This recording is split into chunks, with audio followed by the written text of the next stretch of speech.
Welcome to the In My Opinion Show with Ron Barry Robinson and friends.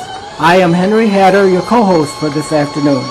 To view today's show, please go to YouTube or Facebook and type in the capital letters RBRIMO. To view the show and our most recent catalog of shows may also be seen at that site. Today I have Lieutenant Colonel Alexander Jefferson. Some of you may have heard of Alexander Jefferson, or at least the Tuskegee Airmen. If you have seen the movie The Red Tails, and I'm sure that Alexander Jefferson will get into that in his communication with us today, then you know who these folks are. They were little known until recently because they were kept out of the view of history, and Alexander may also talk about that. But what we've learned since then has been awesome. The world and the American people all over the country have fallen in love with the Tuskegee Airmen, as you will soon find out. So today, what I'm going to do, and by the way, Alexander Jefferson not only represents the Tuskegee Airmen, but he also represents all servicemen who served in the United States military between 1941 and 1945. So be cognizant of that. If you're veterans and you're listening to the show, this man is representing you all over the country.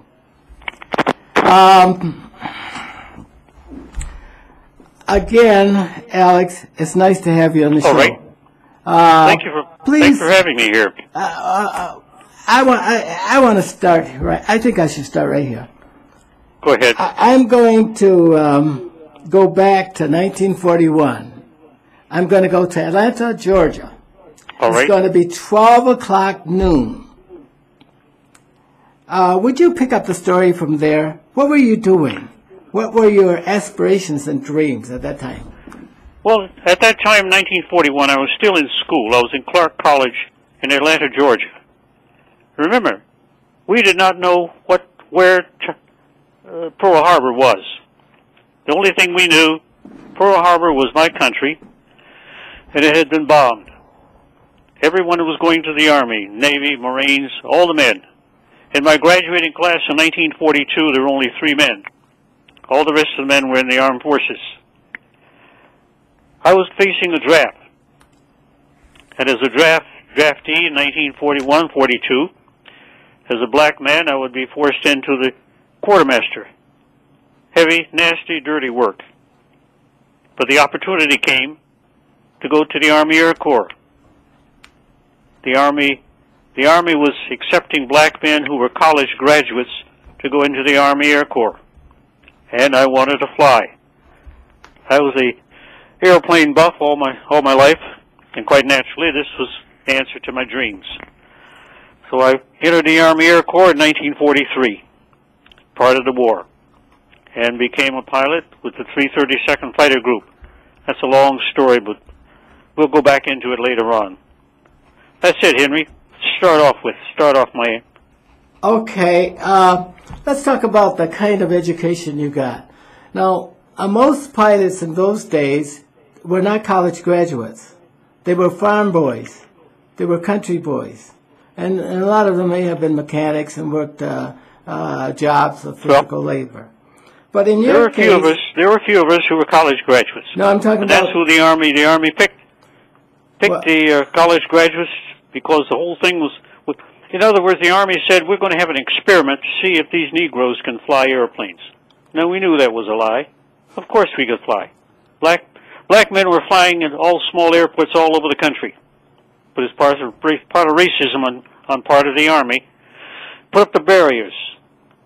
You had to be a college graduate. If you're white, you could be a high school dropout to go to pilot training. That was my But of course- point. That was my point. In those days, young white men did not have to have all of this training. But what the United States did, they sent in a whole regimentation of black soldiers who, at least in the early years, were Yes.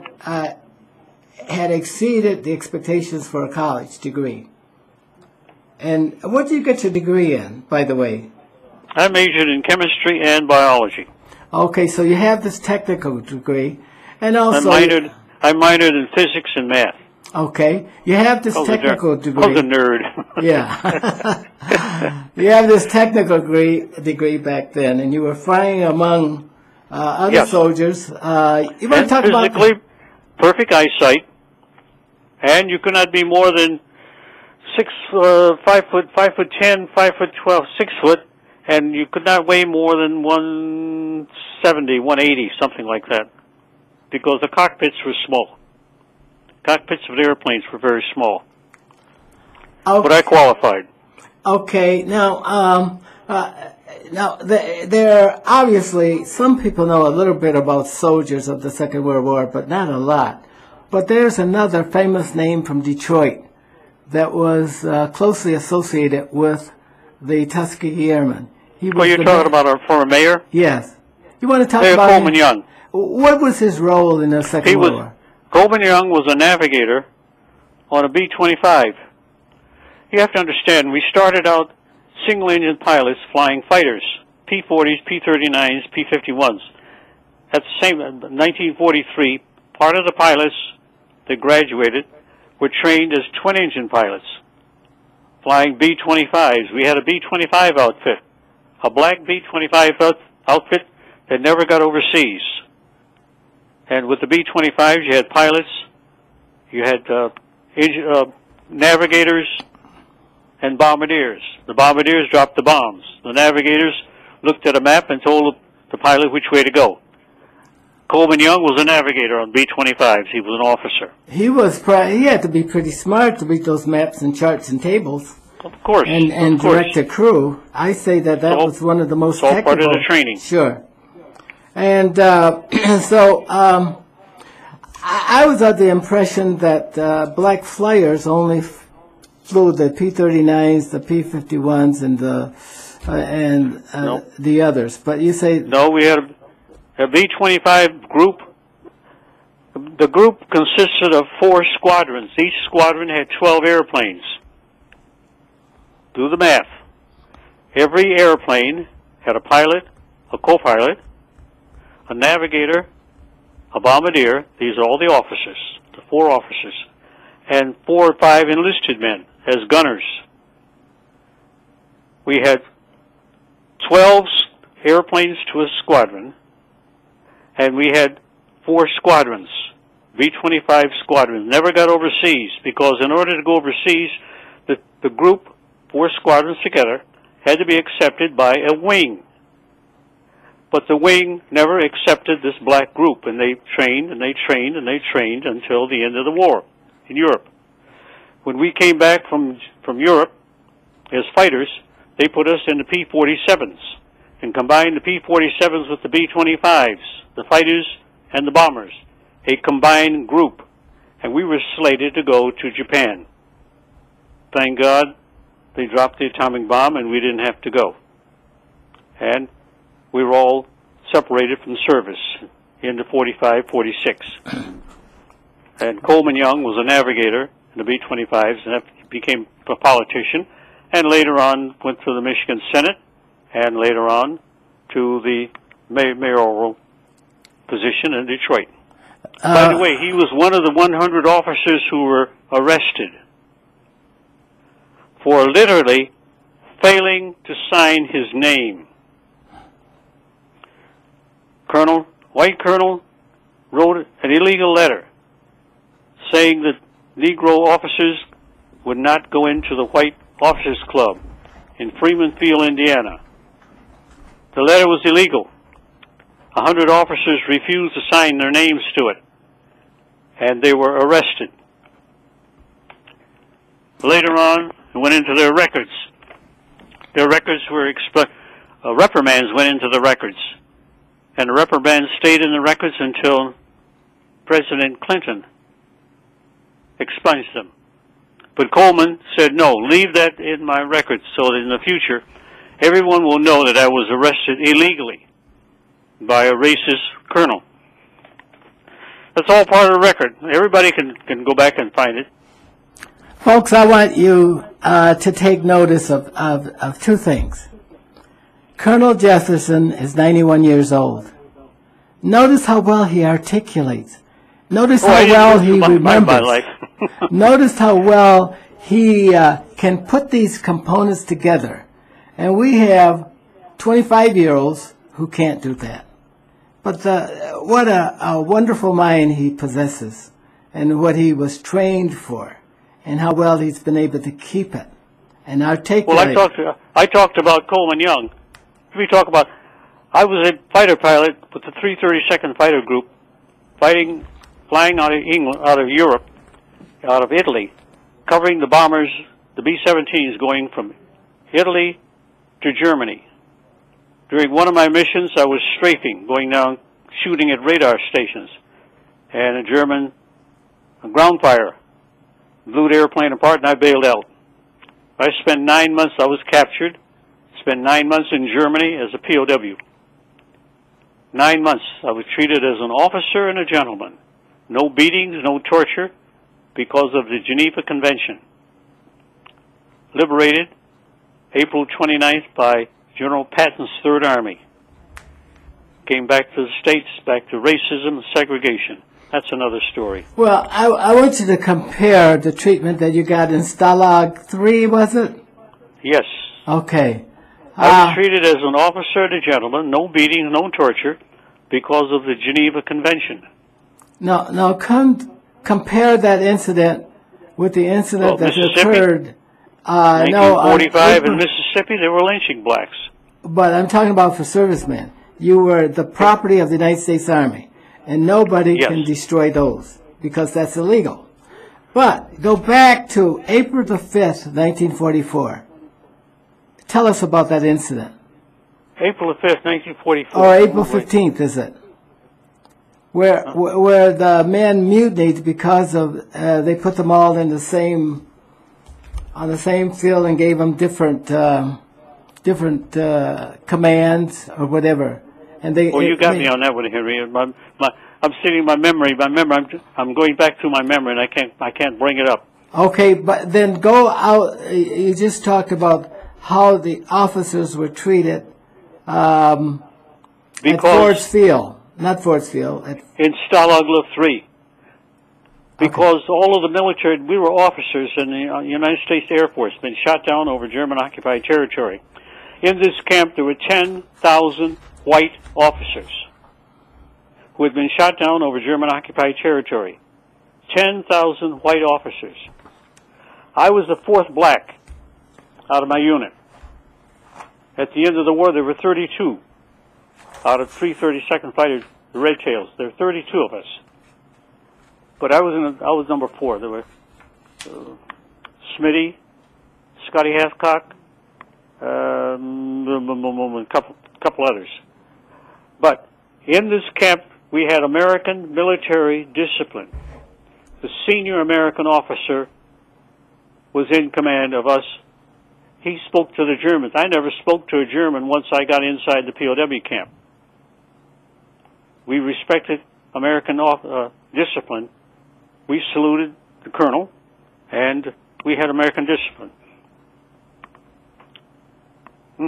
Oh, okay. I cannot remember what. Okay. Go back in my memory. Yeah, that was. I thought it was. I thought I read that they had near mutinied because they had to bring in officers from Washington to settle the dispute. The men refused to follow orders or directions at that time. That's when I'm not familiar with that. Okay. Well, let me go on to another incident. Now, sure. You've been through a lot of discrimination and isolation in your experience with the military. Now, do you have any acrimony or latent anger about that, like so many African Americans have today, that seem to just carry over. If you don't, then why aren't you acrimonious? I don't understand it. Say that again. Well, do you have any latent anger over the way you were treated in the United States Army? No, we're Monday morning quarterbacking. Ask me, am I hurt? Yes and no. Number one, I experienced racism and segregation when I was young, in Detroit. I spent 4 years in Atlanta, Georgia. I know racism and segregation. There's an old saying, you don't get angry, you get even. If you get angry, your anger goes on the inside of you and you turns you up, then you cannot concentrate. No, I don't harbor any anger because of racism, because I understand human beings. I understand ethnic hatred. I saw ethnic hatred in Europe. Made me understand the hatred between the Russians and the Germans. It's frightening. By the way, I saw Dachau 2 days after Patton's Third Army liberated the camp that I was in. I was near Munich. And somebody said, Jeff, there's a lot of dead people in that place down there. Well, I said, what are you talking about? Because, now remember, no television, no Time magazine, no newspapers. We did not know about Belsen, Dachau, Auschwitz. And of course, that day we wanted to find out. I saw Dachau about 20 miles away. How Germany killed 6 million Jews and others. Then I thought about blacks in Africa being killed. Darfur, Ghana. No, I don't harbor any hatred. All I do, I'm aware. Oh, don't get me wrong. I'm aware of what's going on and what has been going on. And I've been part of the civil rights movement, you doggone right, all my life. I know. I've been fighting racism and segregation and for the rights of women. Women are the ones still catching hell, making only 75% of what a man makes on the same job. White and black women. It all goes together, Henry. So it's very deep. It all goes together. Well, you're one of the... It's no wonder, as I think back over the people who come into contact, and I happen to observe the interaction between you and another party, I am impressed with how well you are respected among your peers in those groups. For example, take the folks back from back to the bricks. I have to be honest. You don't get angry because once you become angry, the anger gets inside of you and warps your personality. Then you cannot think rationally and make decisions. Yeah. Sometimes I think I'm going nuts, but no. There's an old saying: everybody's crazy except you and me. Then sometimes not so sure about you. Yeah. This is how I maintain my stop equilibrium. and think about all of the people who admire you in Clio, Michigan, who admire you around the country. In several months, you're going to be in Washington State or Oregon. You're going to meet your crew out there for a celebration of Armistice Day, right? And you will. I hope. And there are only just a very handful of you that's left. You started out with how many people? Very few. Just the pilots. How many pilots were Tuskegee Airmen who really saw? Well, originally there were 990 men who actually became pilots. Only 350 went to Europe and flew combat. The other 450 were bomber pilots in the B-25 outfit. Today, we don't know how many are left alive. We're all 88, 89, 90, 91, 92, 94. A couple of guys in 94, 95. Lee Archer just died. He was 94. But World War II. World War II vets are dying 1,500 a day. We're the greater part of the greater generation. You know, I want kids to really understand what they're hearing from you. because you're one of the last of the generation of real men who fought in the greatest war in history. Yes. Of which people... World War I men are gone, and small number of World War II still kicking. And now we're looking at Korea. Veterans of Korea now are 75, 70, close to 80, 75 to 80, because they're 10 or 15 years behind us. And Vietnam, they're 65, oh brother. It's all coming along, another generation. Yeah, I was just thinking about all of the people, like the people from Back to the Bricks, and the people from Clio, and from Mount Morris, and the people from Flint, and all of the people you see from day to day. How much they really admire you. Well, they have to understand that we were part there, of the generation that came back after World War II. And we had to raise another generation. Realize, in 1948, President Truman took up his pen and wrote Executive Order 9981 that desegregated the military, opened up the military. He did this because of the black men who fought in World War II. The black men in the 761st Tank Battalion that led Patton down through France. The Red Ball Express. Black men who drove those trucks from Le Havre to Patton to keep his tanks running with gasoline and fuel and ammunition and food. Black men in the 555th, the Triple Nickel Parachute Division, and the other black men who served in the Army all over the world.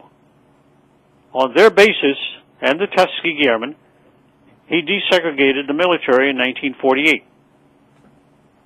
Then I ask everyone what happened 6 years later.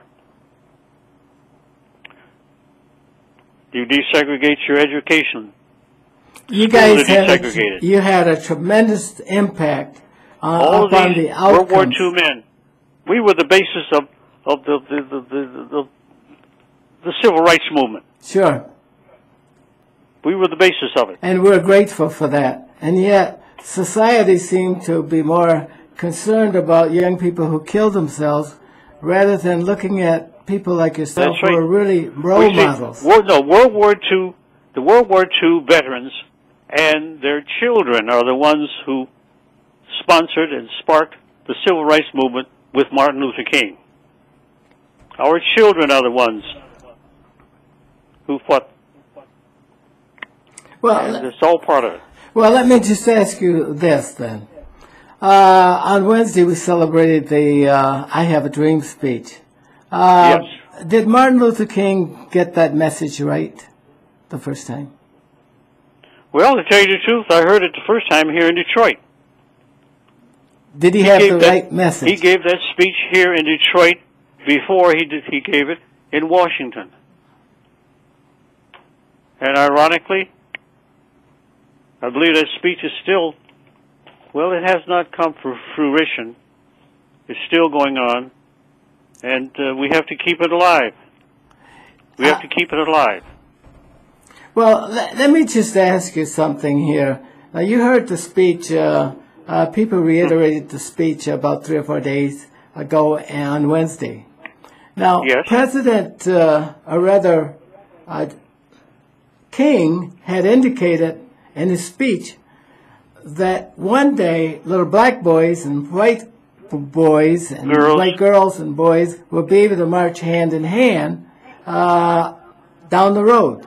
Has that happened? Partly yes, partly no. Let's be honest. Explain. Partly yes, partly no. In the South, schools have been desegregated, but still it's going back because a lot of times charter schools come about. And you know what charter schools are in the South? Segregated schools. But that's all part of the sly way of racism keeping his head above water. It's always happening. So, but you see, Martin Luther King's speech was more about less about children. It's about our militarism. It's about our income inequality. It was about spying. It was deeply unemployment. It was all these other problems besides education. So, if you were going to embark upon developing the plan for the next 50 years, what would you include in the speech? Because I didn't hear anything like that when they commemorated the I Have a Dream speech. They just talked about 50 years ago, and they're living in a hole 50 years ago. We need to ramp that platform up so that we sight our eyes on the future. With a plan. If Martin Luther King was alive today, what would you say about Iraq? What would you say about Pakistan? What would you say about Afghanistan? What would you say about going into Syria? See? He was against Vietnam, and he was castigated. But he was right. These are the things. He talks about militarism, unemployment. Unemployment is still a bugaboo today. Unemployment here in Detroit, good God, 18 to 20% among young black males.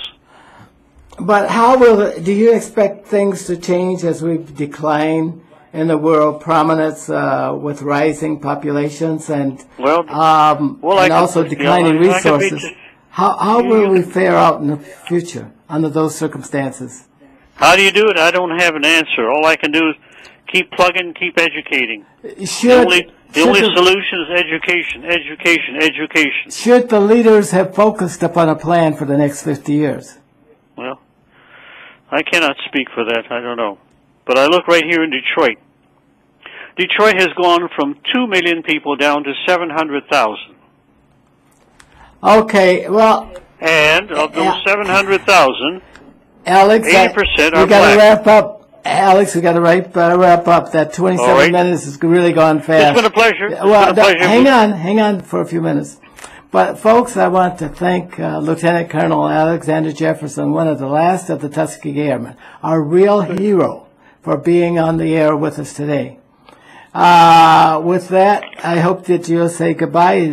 As Jefferson has said to all of you, goodbye. Thank you. Thank you, Mr. Harris, for the opportunity. Stay focused.